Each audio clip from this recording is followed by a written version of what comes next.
Hey, this one's for my channel. It's May 9th. Give you guys a breeding loft update. You guys seem to like this loft better than the other one. I don't know, maybe it's just me. Maybe you just want to see what I breed out of. Here's my breeders, looking really sharp and shiny. Hell, I didn't even give them a bath in a while. Once I give them a bath, they should really shine. I just wanted to show you guys some squabs. Some babies I'll be bending the next day or two.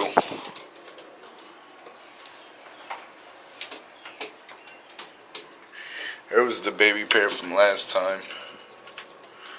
One turned out to be a dark pencil like the dad, and one turned out to be a light blue bar like the mom. Really nice looking birds. Yeah, this should go well.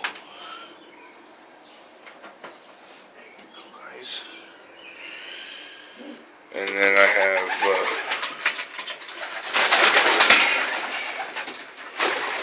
two squabs down here.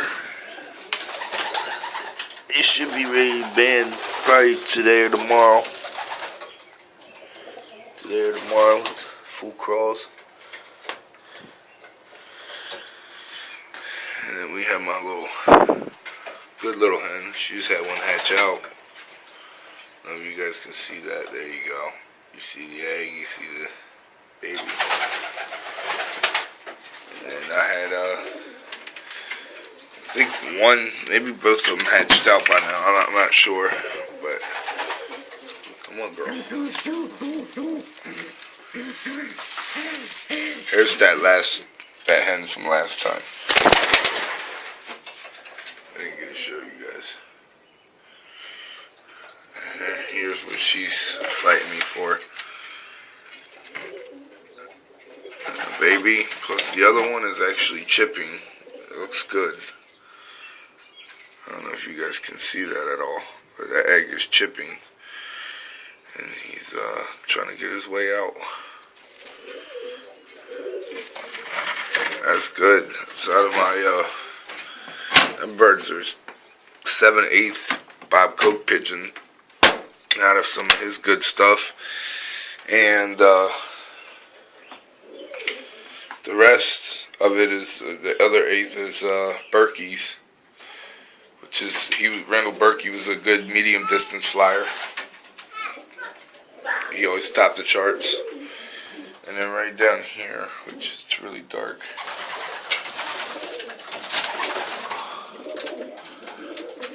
It's really hard to see there. But there's a little baby. I don't know if you can see that little white ball in the middle of that dark spot. That's a baby being fed by its mom. So that's good. Oh, and I got some babies over here, but I'm not too proud of them. The cock, I think it's a good cock, but the mom isn't of good genetic quality. She was one of the few that I kept. And I don't even know what her parents were. Like, I don't even know what strain or anything. So, they were like pigeons I had from the beginning when I first started out. Which we all start out with. Unless you got a lot of money, you don't start out with the best pigeons. You start out with whatever you can find. And I bought a guy's loft, and he didn't know what any of the birds were that were in it. He had a wild guess. And I just said, here, I handed him $250, and I bought his whole loft out. And there was supposed to be around 70 birds in there. There might have been 70 if you count all the dead ones.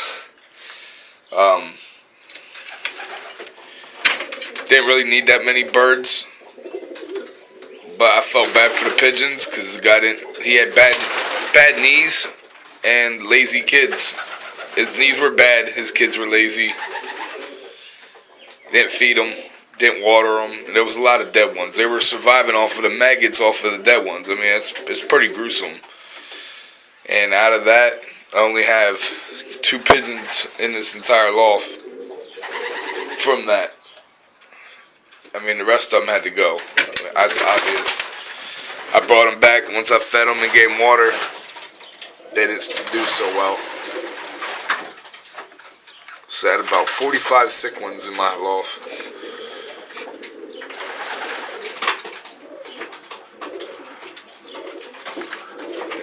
they're alright. They're just not what I'm used to. Here's one of my little hen right here. I don't know if you guys can see that. It's pretty dark.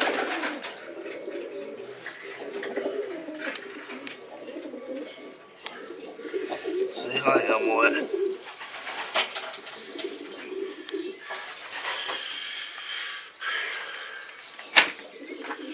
My boy, he's number 199. He's molting. I want to check this other egg. Bird peacock.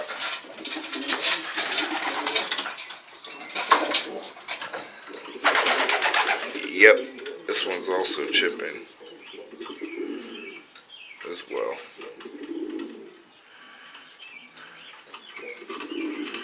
He actually got a hole in it already. It's good. Found out today I lost one. A cat must have hit me yesterday, and my neighbors found the wings and in the band in the middle of the wings down under a tree in their yard. You know what that means? Man, it wasn't a falcon. If a falcon don't eat nothing but the flesh off the chest of the bird. I don't even know if these eggs are any good. I'll have to come and candle them later tonight. This one feels good. That other one feels light. But yeah, that'll be summing it up for the breeding season then.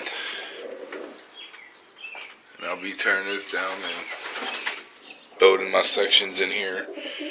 Starting right there on that 2x4. And coming over to that 2x4. Shouldn't be too bad. Yeah, it won't be too bad.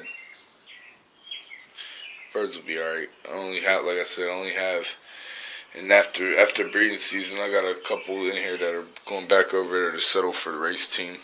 Because I moved, and I'm starting to realize the birds, I'm able to settle them here. That they will stay. I mean, that dun hen out there in the other loft, her and her mate were out. The other two girls were out. They all came back. They went to the two went to my old loft, stayed there for the night, and realized I wasn't coming back, and came back home over here. So I'm hoping that the rest of these pigeons do that, because I got some in here that I would love to race again. I got a couple of these breeders, like a couple of them over there, like that blue bar splash hen. Phenomenal bird. Same with this one right here by the water. I don't know what the hell you would classify that as. She's like a slate checkered something. I can race her still if I can break her. That dark blue checkered up top there, top perch. He's breakable, and so is the blue bar right here. If I can break them pigeons, I'll be happy. And then I won't be breeding out of them next year anyways. I'll just be breeding out all my Falk Road stuff that I get from him. So that about sums it up for Lark's Metal Loft. Thank you for watching. Please subscribe. Any questions or comments, please leave them, and I will answer back to you promptly. Thank you.